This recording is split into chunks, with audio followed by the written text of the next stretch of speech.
Le 13 juin 2025, le Mali est officiellement sorti de la liste grise du groupe d'action financière GAFI. Son inscription sur cette liste était due à une combinaison de lacunes législatives, réglementaires et opérationnelles qui rendaient son système de lutte contre le blanchiment des capitaux et le financement du terrorisme vulnérable et inefficace face aux menaces de ces deux phénomènes. Pour en sortir, le pays a dû s'engager dans un plan d'action rigoureux avec des réformes et des efforts déployés pour renforcer son dispositif de lutte contre le blanchiment des capitaux et le financement du terrorisme. C'est une très bonne nouvelle parce que c'est la coordination de plusieurs ministères pour quand même mettre en œuvre les mesures ou les recommandations qui ont quand même été proposées à notre pays, qui ont été acceptées.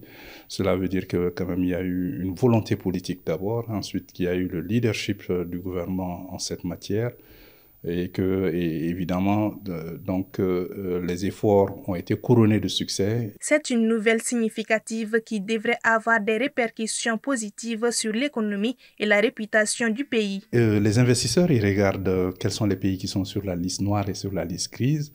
Et ça leur permet de conforter quand même leurs analyses par rapport aux risques qui sont engendrés en investissant dans ces pays. Donc, je pense que c'est un risque qui est amoindri au niveau de notre pays. Alors donc, un pays qui sort de cette liste, c'est véritablement une bouffée d'oxygène pour ces pays en termes d'attractivité. Donc, ça permet une attractivité de l'économie, donc par les investisseurs étrangers.